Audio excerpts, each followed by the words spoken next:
Hello everyone, आप सभी का स्वागत है मेरे YouTube channel PM study circle में। जैसा कि आप जानते हैं कि आज 19 जुलाई 2020 को HPJBT का एग्ज़ाम जो है वो कंडक्ट करवाया गया है। तो हम इसका डिटेल में जो है वो एनालिसिस करेंगे, सिर्फ मैथमेटिक्स जो सेक्शन है इसका। ठीक है, तो मेरे पास ये पेपर जो है, क्वेश्चन पेपर है, इसका सीरीज़ बी है। ठीक है, तो आप शफल्ड होते हैं बेसिकली ABCD सीरीज़ में। ठीक है, लेकिन क्वेश्चन सेम ही रहेंगे आपके। तो फर्स्ट क्वेश्चन जो है वो देखो आप, if two sides of triangle are 8 centimetre and 11 centimetre respectively and the parameter is 32 centimetre, the area of triangle will be, ये आपको ऑप्शन दे रखे हैं। ठीक है, तो इसका आप सोल्यूशन देख सकते हो यहाँ पे। ये ट्राइंगल दे रखी है आपको, जिसमें आपको दो साइड जो है वो दे रखी हैं। ठीक है, अलग अलग साइड्स हैं इसकी। मान लेता हूँ ये 8 सेंटीमीटर, 11 सेंटीमीटर और थर्ड साइड इसकी मान लेते हैं x है। ठीक है, तो पैरामीटर उसका दिया गया था हमें। तो पैरामीटर क्या होता है? सम ऑफ इट्स साइड्स। तो तीनों साइड्स का हमने सम ले लिया। ठीक है, और वो क्या होता है आपका पैरामीटर। ठीक है, हमने दोनों को इक्वेट कर दिया। तो 19 + x = 32 आ गया, जिसमें x = 13 सेंटीमीटर जो है ये इसकी थर्ड साइड है ये। ठीक है, तो आप देखो कि इसकी तीनों साइड जो है वो डिफरेंट डिफरेंट हैं। ठीक है, इसकी 11 सेंटीमीटर, 13 सेंटीमीटर और 8 सेंटीमीटर। अब हम इसका एरिया जो है वो किस तरीके से निकाल सकते हैं? By using Heron's formula. ठीक है, 9th की जो आपकी मैथमेटिक्स में है ये हीरोन्स फार्मूला। ठीक है, तो उसमें सबसे पहले बेसिकली हम एरिया कैसे निकालेंगे इसका, पहले इसका सेमी पैरामीटर निकालेंगे और देन इसका फार्मूला लगा के हम इस ट्राइंगल का एरिया जो है वो निकाल लेंगे। ठीक है, तो सेमी पैरामीटर का फार्मूला आप देख सकते हो यहाँ पे। Semi parameter is equals to A + B + C upon में 2, यानी sum of all sides of triangle. तो हमने साइड्स तो आपके सामने निकाल ही दी हैं, तो इसको सम करेंगे। 32/2 = 16 सेंटीमीटर जो है ये आपका सेमी पैरामीटर आ गया। ठीक है, ट्राइंगल का। तो एरिया ये आपका by Heron's formula, area of triangle. ठीक है, तो फार्मूला लगाएंगे, एरिया इज इक्वल्स टू, ये आपके सामने है। तो S stand for semi parameter, वो आपका 16 सेंटीमीटर निकला हुआ है। और फिर ABC आप इनकी साइड्स मान सकते हो। ठीक है, वो कोई इशू नहीं है कि A आपने इसको मानना है या इसको, वो आप किसी को भी मान सकते हो। ठीक है, जब पुट करेंगे तो फाइनली हमारे पास जो रिजल्ट आएगा दैट इज़ 8 × √13 स्क्वायर सेंटीमीटर। ठीक है, तो ये इसका आंसर आ जाएगा। तो आप देख सकते हैं यहाँ पे ऑप्शन जो है वो A ऑप्शन इसका जो है वो राइट आंसर होगा। ठीक है, नेक्स्ट देखेंगे, नेक्स्ट क्वेश्चन देखेंगे 52, the factors of 16x² + 24x + 5। ठीक है, तो यार इसके बहुत सारे आंसर हो सकते हैं, अलग अलग तरीके से मैं इसके फैक्टर निकाल सकता हूँ। ठीक है ना, लेकिन यहाँ पे आप देख सकते हो सिंपल जो आपका मेथड रहेगा इसको सॉल्व करने का, 16x² + 24x + 5 के हमने निकालने हैं फैक्टर।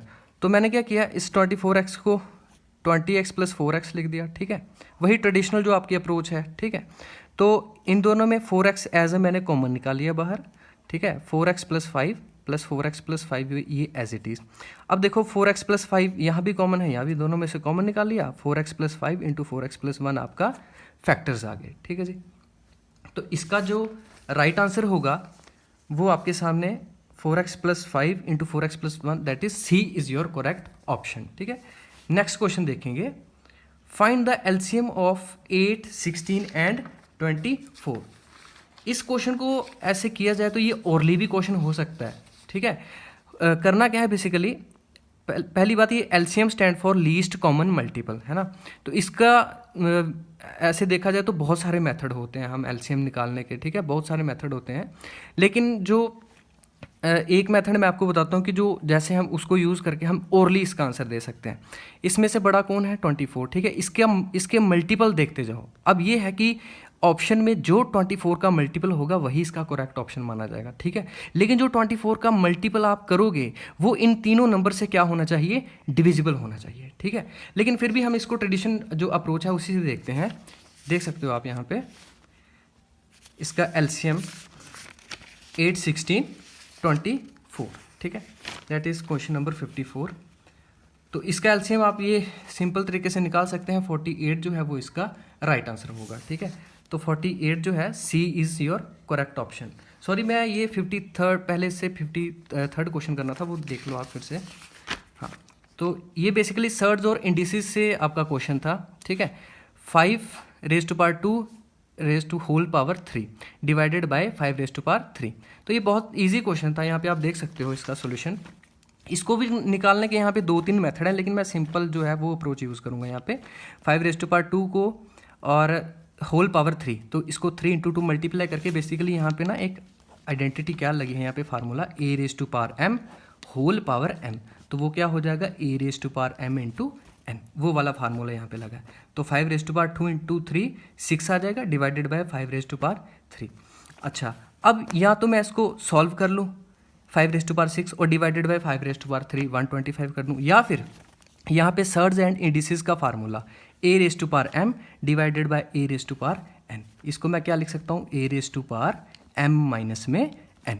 तो वही वाला फार्मूला यहाँ पे लगाया मैंने, ये वाली properties 5⁻n divided by 5⁻m divided by 5⁻n, तो वो क्या हो जाएगा 5⁻m - n, मतलब 6 - 3 3, तो ये आपके पास 125 जो है वो उसका राइट ऑप्शन होना था। तो 53rd क्वेश्चन का जो सही आंसर था वो क्या था, डी इज करेक्ट ऑप्शन, ठीक है। नेक्स्ट 55 क्वेश्चन जो है सिंपली यार देखो, find the square root of 7 to 9। तो ये तो ऐसे सीधा ही मतलब कि अगर तो 1 to 30 किसी स्टूडेंट ने याद किए हुए स्क्वायर रूट, तो वो डायरेक्टली इसका आंसर जो है वो लिख सकता है यहाँ पे, ठीक है। वैसे 27 का स्क्वायर रूट होता है, इसका 7 to 9 का जो स्क्वायर रूट है वो 27 है, ठीक है। लेकिन फिर भी आप यहाँ पे देख सकते हो इसका स्क्वायर रूट कैसे निकालते हैं, ठीक है। ये आपकी लॉन्ग डिवीज़न है, ठीक है। ये मेथड होते हैं स्क्वायर रूट निकालने के, अलग अलग तरीके होते हैं, ठीक है। तो 27 जो है वो इसका राइट आंसर हो जाएगा, mean C is your correct option, ठीक है। नेक्स्ट, तो 56 क्वेश्चन जो है वो आपके सामने रहा, the cube root of the number 3375, ठीक है। अब बेसिकली इन क्यूब रूट किसी भी नंबर का अगर हमने क्यूब रूट निकालना है तो उसके भी बहुत सारे मेथड होते हैं आपके पास, ठीक है। लेकिन आप यहाँ पे देख सकते हो जो सिंपल हमारे पास मेथड है क्यूब रूट निकालने के लिए, अगर यहाँ पे स्क्वायर रूट होता, एक तो मेथड है स्क्वायर रूट निकालने का कि हम बाय लॉन्ग डिवीजन करें, लेकिन एक मेथड ये भी होता है कि बाय प्राइम फैक्टराइजेशन, ठीक है। यहाँ पे अगर मैंने स्क्वायर रूट निकालना होता तो मैं 2 के पेयर बनाता, लेकिन अब मुझे यहाँ पे क्यूब रूट निकालना है तो मैं 3 का यहाँ पे कॉम्बिनेशन लूँगा, ठीक है। यहाँ पे 3 का, यहाँ पे 3 का, जितने भी बनेंगे तो एक ले लिया यहाँ पे मैंने, तो ये आ जाएगा 3 और 5, ठीक है। तो 5 × 3 जो है वो आपका 15 जो है वो इसका क्यूब रूट आ जाएगा 3375 का, ठीक है। तो 56 का जो राइट आंसर होगा वो आपका होगा 15। 56 का जो है वो डी इज करेक्ट ऑप्शन हो जाएगा। नेक्स्ट क्वेश्चन देखेंगे 57, tan 90 डिग्री माइनस में a, ठीक है। तो ये डायरेक्टली फार्मूला ही है हमारा ट्रिग्नोमेट्री से, ये फार्मूला होता है हमारे पास tan 90 डिग्री माइनस थीटा, तो सीधा ही cot थीटा आ जाएगा। ये बेसिकली होता क्या है, ये बेसिकली ये 90 डिग्री की बाउंड्री 90 में माइनस करेंगे तो ये आ जाएगा फर्स्ट क्वाड्रेंट, ठीक है। फर्स्ट क्वाड्रेंट में पड़ेगा, तो यहाँ पे ऑल जो रेशियोज होती हैं वो पॉजिटिव होती हैं, ठीक है। और 90 पे वैल्यू हो जाती है चेंज, तो tan किस में बदल जाएगा, cot में, ठीक है। तो tan 90 डिग्री माइनस थीटा का आंसर क्या हो जाएगा, cot थीटा, ठीक है। तो मतलब इसका जो करेक्ट ऑप्शन था that is D is correct option, ठीक है। Now next question, the curved surface area of cone, ये तो सीधा फार्मूला ही आ जाएगा आपके पास πr l, curved surface area of cone. Next question देखेंगे, the square whose side is 8 centimetre then its parameter will be. तो स्क्वायर की साइड दे रखी है 8 सेंटीमीटर, ठीक है। पैरामीटर क्या होगा 4 × हाँ यहाँ पे देख सकते हो आप, स्क्वायर की साइड दे रखी है 8, तो सभी साइड्स 8 8 होंगी, ठीक है, चारों साइड 8 8। तो पैरामीटर क्या होता है 4 × साइड्स, तो 4 × साइड कितनी है आपके पास 8, तो 8 4 या 32 आपका राइट आंसर था, 32 सॉरी, ठीक है। तो 59 का आपके पास जो राइट आंसर था that is 32, B is correct option, ठीक है। नाउ नेक्स्ट क्वेश्चन इज, ये आपका बहुत आसान क्वेश्चन है, द वैल्यू ऑफ 2⁻0 × 3⁻0 × 4⁻0। तो आपको पता है कि एनीथिंग ⁻0 जो है वो क्या किसके बराबर होता है, 1 के बराबर, तो 1 × 1 × 1, तो ये राइट आंसर इसका डी 1 इसका आंसर था, ठीक है। नेक्स्ट क्वेश्चन देखेंगे 61, हाँ ये आपका प्रॉफिट लॉस से क्वेश्चन है, ठीक है। A shopkeeper buy 80 articles for ₹2400 and sell them for a profit of 16%, find the selling price of one article. ठीक है, हिंदी में भी बेसिकली आप क्वेश्चन देख रहे हो कि बाइलैंगुअल है, अगर किसी को इंग्लिश में समझ में नहीं आ रहा होगा तो वो हिंदी में भी देख सकता है। ठीक है, इसका जो आंसर है, इसका सोल्यूशन देख सकते हो आप यहाँ पे। 80 आर्टिकल्स का जो आपके पास प्राइस दे रखा है दैट इज़ 2400। मैं यहाँ से वन आर्टिकल की वैल्यू निकाल लूँगा, वो कितने आ जाएगी, 30 रुपीज़। ठीक है, तो CP ऑफ वन आर्टिकल जो है वो कितने आ जाएगा मेरे पास, 30 रुपीज़ आ जाएगा। ठीक है, तो यार आपको ना यहाँ पे एक कॉन्सेप्ट याद रखना। अच्छा, इसको निकालने के फॉर्मूले के ही तो इसको फॉर्मूले से करेंगे, अलग अलग तरीके से करेंगे। ठीक है, लेकिन यहाँ पे एक शॉर्ट ट्रिक मैं आपको बताता हूँ कि जल्दी कैसे करना है। ठीक है, स्पीड और एक्यूरेसी दोनों का ध्यान रखते हुए। तो आप CP को हर बार 100% मान लीजिए, कॉस्ट प्राइस को 100% मान लीजिए। तो CP आपको पता है एक आर्टिकल का कितना है, 30, तो मीन्स CP 100% की वैल्यू कितनी है, 30 डिग्री। अच्छा, अब आपको पता है कि अब हमें निकालना क्या था, हमें निकालना था basically selling price of one article, है ना। जब मैं उसको सेल कर रहा हूँ प्रॉफिट कितने पे, 16%। अब आप खुद सोचो कि SP जो है वो क्या CP से ज़्यादा ही होगा ना। ठीक है, प्रॉफिट का बेसिकली एक फार्मूला आप जानते होंगे, SP माइनस में CP, है ना।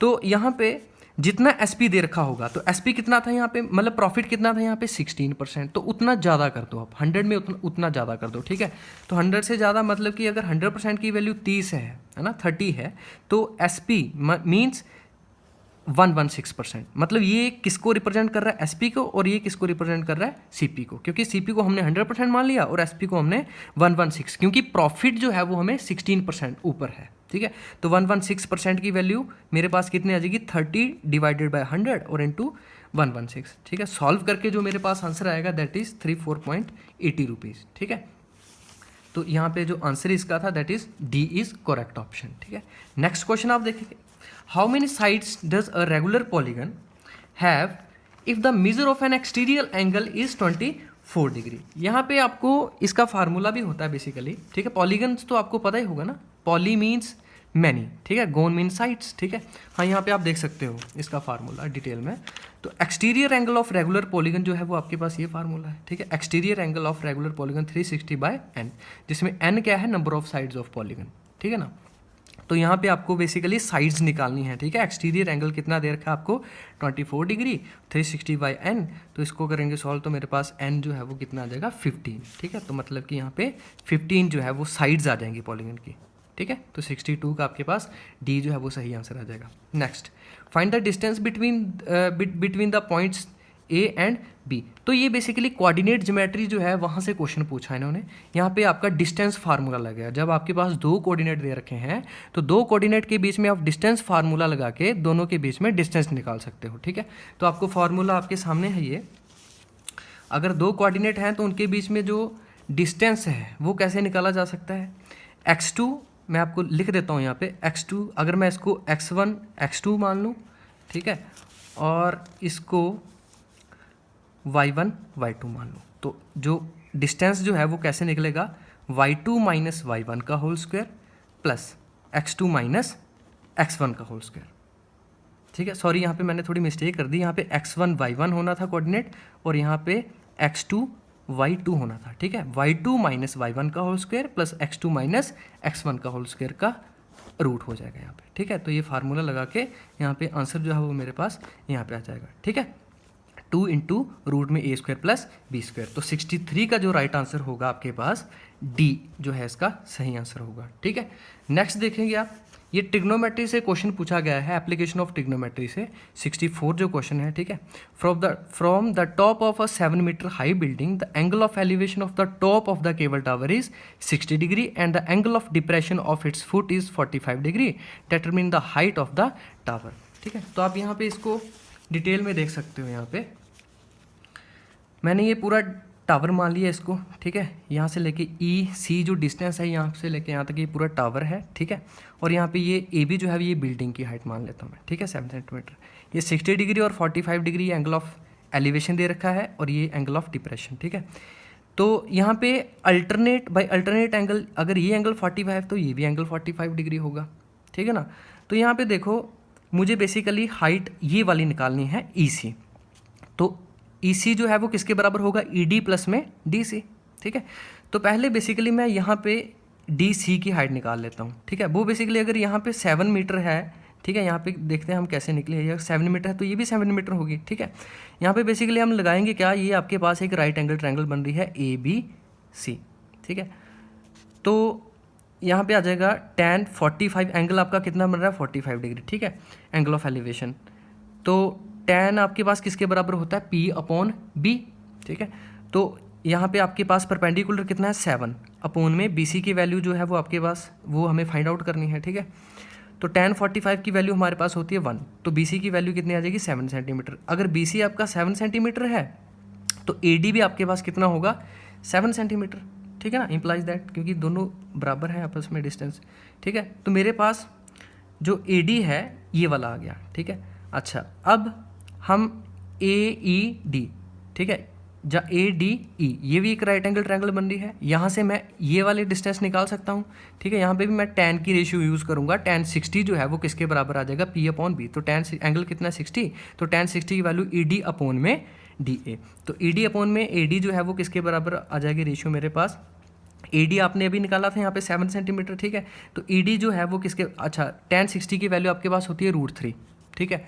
tan 60 की जो आपके पास वैल्यू होती है वो होती है आपके पास √3, ठीक है जी। तो यहाँ पे ED जो है वो कितना निकल के आ गया आपके पास 7√3। तो हमने ये वाली टोटल डिस्टेंस निकालनी थी ED प्लस में DC, तो आपके पास ED जो है वो 7√3 निकल के आया, और DC जो है वो आपके पास 7 था, तो दोनों को ऐड करेंगे, 7 यहाँ पे कॉमन आ जाएगा, √3 प्लस में 1, ये आपका आंसर हो जाएगा। तो 64 का जो राइट आंसर था वो आपका D जो है वो इसका सही आंसर होगा, ठीक है, 7√3 प्लस में 1 मीटर, ठीक है ना। नेक्स्ट क्वेश्चन देखेंगे 65। ये क्वेश्चन आपका AP से है, अरिथमेटिक प्रोग्रेशन से है, ठीक है। तो सीरीज आपके पास दे रखी है 3, 8, 13, 18, ठीक है। क्वेश्चन है which term of this AP is 78। इस जो AP जो आपको दे रखी है कौन सी टर्म, ये जो 78 है ये कौन सी टर्म है इसकी, ठीक है। ऑप्शन आपको दे रखे हैं यहाँ पे, तो आप आंसर दे सकते हो इसका। AP आपको ये दे रखी है 3, 8, 13, 18, ठीक है। आप देख सकते हो यहाँ पे कॉमन डिफरेंस जो है वो कितना है, A2 - A1 5, 13 - 8, ठीक है 5। तो पूरी सीरीज में डिफरेंस जो है, यानी जिसको मैं कॉमन डिफरेंस D से डिनोट करता हूँ, वो कितना है 5 है, ठीक है। आपके पास ये फार्मूला है AN = A + N - 1 × D, ठीक है। Last term, first term, N stand for number of terms, ठीक है, और D कॉमन डिफरेंस आ जाएगा। तो लास्ट टर्म मतलब कि कौन सी टर्म थी आपको 78, ठीक है। फर्स्ट टर्म आपके पास आ जाएगी 3 प्लस में N - 1, D की वैल्यू आपके पास 5 आ जाएगी। तो सॉल्व करके मेरे पास जो N की वैल्यू आ जाएगी वो कितनी आ जाएगी 16। मतलब कि ये जो 78 है, जो 78 है ये इस AP की कौन सी टर्म है, 60th टर्म है, ठीक है। कौन सी टर्म है, 60th टर्म है। तो आपका 65 का जो राइट आंसर होगा वो आपका B जो है वो इसका सही आंसर हो जाएगा, ठीक है। नाउ नेक्स्ट क्वेश्चन देखो 66 जो है, ये आपका परसेंटेज बोलो चाहे सिंप्लीफिकेशन से देख सकते हो कि सिंप्लीफिकेशन या परसेंटेज दोनों को उसी का ये, ठीक है, कॉन्सेप्ट है यहाँ पे लगेगा परसेंटेज का। तो 20% ऑफ 2500, तो हमें पता है कि 20% की वैल्यू क्या होती है 1/5, तो 1/5 ऑफ 2500, ठीक है, यहाँ पे देख सकते हो आप।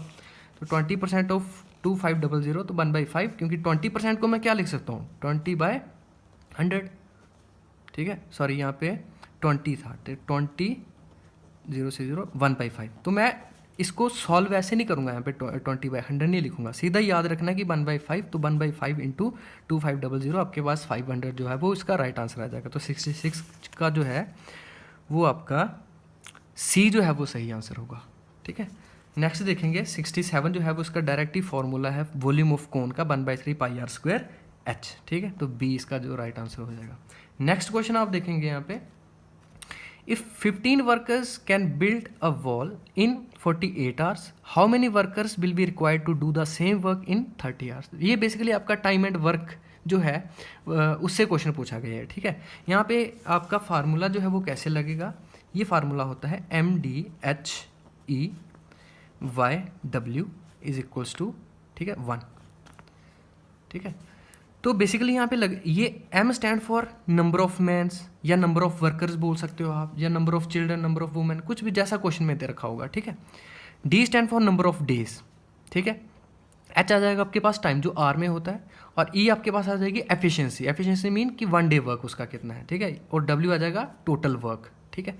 तो यहाँ पे आपको क्वेश्चन में दे रखा था कि 15 workers can build a wall in 48 hour. तो 15 वर्कर ने 48 आवर में काम किया है, ठीक है। वो किसके बराबर होगा? How many worker will be required to do the same work in 30 hours. कहता कितने वर्कर मिले कि सेम वर्क, देखो दोनों काम सेम कर रहे हैं, कि कितने वर्कर मिले कि वही काम जो है, सेम काम जो है वो 30 आवर्स में कंप्लीट हो जाए, ठीक है। तो यहाँ पे दे सकते हो आप। तो मैं मान लेता हूँ कि एक्स जो है वो इतने वर्कर मिलेंगे और 30 आवर्स में वो काम को फिनिश कर देंगे, ठीक है। तो वर्क जो है वो दोनों मतलब सेम है। वर्क इसका भी जो टोटल वर्क होगा वो भी सेम और इसका टोटल वर्क भी सेम होगा, ठीक है। तो यहाँ पे एक्स की वैल्यू, एक्स क्या है आपका? नंबर ऑफ वर्कर्स, ठीक है। तो सॉल्व करेंगे तो आपके पास आ जाएगा एक्स जो है वो 24 आवर, ठीक है। तो 24 आवर जो है, सॉरी 24 आवर नहीं बोलूँगा क्योंकि इन्होंने हाउ मैनी वर्कर बोला था, ठीक है। तो मैंने वर्कर को एक्स माना था, तो जो 24 आपका आया है ये वर्कर आए हैं आपके, कि 24 जो वर्कर हैं वो 30 आवर में मिलके जो है वो काम को ख़त्म कर देंगे, ठीक है। तो इसका जो राइट आंसर था वो कितना था? 24, मतलब कि इसका बी जो है वो इसका राइट ऑप्शन होगा, ठीक है। नेक्स्ट क्वेश्चन देखेंगे आप, 69th क्वेश्चन पे आओ। कहता if the volume of the right circular cone of height 9 cm is 48 pi cube centimetre, find the diameter of its base. तो आपको कोन दे रखा है, ठीक है। कोन के बारे में दे रखा है यहाँ पे, ये कोन मैं बना देता हूँ आपको यहाँ पे, ठीक है। तो कोन लेट्स से इसका आपको if the volume of the right circular cone of the height, इसकी हाइट जो है, ठीक है, ये हाइट जो है वो आपको कितनी दे रखी है उसने? 9 सेंटीमीटर। ये वाली स्लैंट हाइट है, ये वाली जो ये हाइट है आपकी, ये स्लैंट हाइट होती है, और ये सिंपल इसकी हाइट ऑफ द कोन वो आपको दे रखी है 9 सेंटीमीटर, ठीक है। और वॉल्यूम आपको दे रखा है 48, ठीक है। हमें पता है कि इसका फार्मूला क्या होता है वॉल्यूम ऑफ कोन का, 1/3 पाई आर स्क्वायर एच, ठीक है, कोन का। तो वो हमें वॉल्यूम इसका दे रखा है 48 पाई, ठीक है। यूनिट नहीं लगाएंगे, ठीक है, सिंपली 48 इंटू पाई ये आपका वॉल्यूम है, और वॉल्यूम का formula 1/3 pi as it is, इसकी वैल्यू पुट नहीं करेंगे, क्यों? क्योंकि मुझे पता है ये कैंसिल आउट हो जाएगा, ठीक है। इंटू आर स्क्वायर और इंटू एच की वैल्यू आपके पास यहाँ पे दे रखी थी, ठीक है ना। यहाँ पे जब इसको सॉल्व करेंगे, ये देखो पाई से पाई कैंसिल हो जाएगा, 3 यहाँ पे इसको फर्दर सॉल्व करेंगे तो 16 is equals to r square. तो आर की वैल्यू यहाँ पे आ जाएगी, बेसिकली यहाँ पे +-4 आएगा, लेकिन यहाँ पे साइड जो है वो नेगेटिव नहीं हो सकती, ठीक है। तो इसलिए हमने यहाँ पे पॉजिटिव रखा है, ठीक है। तो डायमीटर मेरे पास क्या होता है? Twice of radius. तो यहाँ पे अगर रेडियस 4 है तो डायमीटर कितना हो जाएगा? 8, ठीक है। तो यहाँ पे आंसर जो है वो इसका क्या हो जाएगा? बी जो है वो इसका राइट ऑप्शन हो जाएगा मेरे हिसाब से, ठीक है। नेक्स्ट क्वेश्चन भी बहुत ईजी है आपका। कहते 17th क्वेश्चन है, find the side of the cube whose surface area is 600 square centimetre, ठीक है। आपको क्यूब के बारे में बोला उसने कि उसकी साइड निकालनी है जब उसका सरफेस एरिया दे रखा है आपको 600, ठीक है। तो फार्मूला आपको पता ही होगा इसका, क्यूब का सरफेस एरिया जो है इसका क्यूब का 6a स्क्वायर, ठीक है। तो 600 is equal to 6 into a square, where a is the side of cube, ठीक है। ए जो है वो उसकी साइड मानी गई है क्यूब की। तो ए स्क्वायर सिमिलर आ जाएगा आपके पास, ये 6 उधर डिवाइड हो जाएगा 100, और ए की वैल्यू यहाँ पे भी आपकी +-10 आएगी, लेकिन नेगेटिव साइड नहीं लेंगे हम, यहाँ पे पॉजिटिव आ जाएगा। तो 10 सेंटीमीटर जो है वो क्यूब की क्या आ जाएगी? साइड आ जाएगी, ठीक है। तो यहाँ पे जो इसका राइट आंसर होगा दैट इज सी, 17 का सी जो है वो इसका सही आंसर होगा, ठीक है। नेक्स्ट कहते हैं if 2x - 1 is equals to 14 minus में x। ये तो बहुत ही सिंपल क्वेश्चन है, कहता find the value of x। फिर भी आप देख लो यहाँ पे, तो ठीक है, सॉल्व करेंगे तो आपके पास सीधा यहाँ पे x इज इक्वल्स टू 5। बहुत इजी क्वेश्चन था ये। तो इसका राइट ऑप्शन जो होता है वो that is x is equals to 5। तो मतलब सी जो है वो इसका सही आंसर होगा, ठीक है। नेक्स्ट क्वेश्चन देखेंगे आपका, ये एज से रिलेटेड क्वेश्चन पूछा गया आपको, ठीक है। 15 ईयर्स फ्रॉम नाउ, ठीक है। देखो उन्होंने पहली कंडीशन दे दी कि आज से 15 साल बाद रवि की जो एज है वो क्या हो जाएगी? Will be 4 time his present age, ठीक है। उसकी प्रेजेंट एज की 4 गुना हो जाएगी, ठीक है। कहता what is the Ravi's present age. तो मैं क्या करता हूँ, रवि की प्रेजेंट एज मान लेता हूँ x, ठीक है। Let the present age of Ravi x। तो 15 साल बाद, ठीक है, ऐड हो जाएगी उसकी, ठीक है। प्रेजेंट एज में 15 साल ऐड हो जाएंगे, तो x + 15 जो है वो आपका 15 ईयर फ्रॉम नाउ, मतलब 15 साल बाद जो रवि की एज होगी वो क्या होगी, x+15। Now according to question आ जाते हैं हम कि उसने कंडीशन क्या दे रखी थी कि जो 15 year from now the Ravi's age will be 4 time the present age. तो प्रेजेंट एज हमने मानी हुई है x, तो कहता 4 टाइम हो जाएगा, ठीक है। जो 15 साल बाद की उसकी एज है, तो कितनी थी 15 साल बाद, x+15, वो 4 टाइम मल्टीप्लाई हो जाएगी प्रेजेंट एज। तो हमने प्रेजेंट एज कितनी मानी थी रवि की, x, तो ये दोनों क्या हो जाएंगे, इक्वल हो जाएंगे। x की वैल्यू निकाल के कितनी आ जाएगी यहाँ पे हमारे पास 5, ठीक है। तो रवि की जो प्रेजेंट एज थी, ठीक है, जो रवि की प्रेजेंट एज जो निकल के आई दैट इज 5 ईयर्स, ठीक है। तो 5 ईयर। अच्छा, वो क्वेश्चन में ऐसे भी पूछ सकता था कि मतलब कि आफ्टर 15 ईयर, आफ्टर 10 ईयर, तो कुछ नहीं करेंगे, प्रेजेंट एज में उतना ऐड कर देंगे, है ना, ठीक है। नेक्स्ट क्वेश्चन देखेंगे, determine the 73 question, determine the median of the data. तो ये स्टैट से क्वेश्चन पूछ लिया गया आपसे, 13, 16, 12, 14, 19, 12, 14, 13 एंड 14, इसका जो है वो आपको मीडियन निकालना था। तो आपको पता है मीडियन निकालने से पहले हम इसको, जो आपको डेटा दे रखा है उसको हम असेंडिंग ऑर्डर में लिखते हैं, ठीक है। तो सॉल्यूशन देख लेंगे इसका, इसको मैंने असेंडिंग ऑर्डर में लिख दिया, आप देख सकते हो। तो आप मीडियन, आपको पता ही है कि ये सेंटर वाली वैल्यू, अगर तो n आपका, जैसे देख लेते हैं कि अगर तो n आपका यहाँ पे इवन होगा या तो ओड होगा, दोनों में से एक ही होगा। या तो n जो मतलब कि आपको टर्म्स दे रखी हैं, या तो ये इवन है या तो ये ओड है, ठीक है। तो आप देख सकते हो यहाँ पे 1 2 3 4 5 6 7 8 9, ठीक है। तो आप क्या करोगे, सेंट्रल वैल्यू देखोगे, मीडियन क्या है, सेंट्रल, ठीक है। तो यहाँ पे 4 मैं यहाँ से निकाल लेता हूँ, 4 यहाँ से निकाल लेता हूँ, ठीक है। तो सेंट्रल वैल्यू आपके पास क्या आ जाएगी, 14, और यही आपका मीडियन है, ठीक है ना, यही आपका मीडियन है। तो इसका जो राइट ऑप्शन था दैट इज बी, 14 जो है वो इसका सही आंसर था, ठीक है। नेक्स्ट क्वेश्चन आप देखेंगे 74, the area of the rhombus is 240 square centimetre and one of the diagonal is 16 centimetre, length of the other diagonal will be.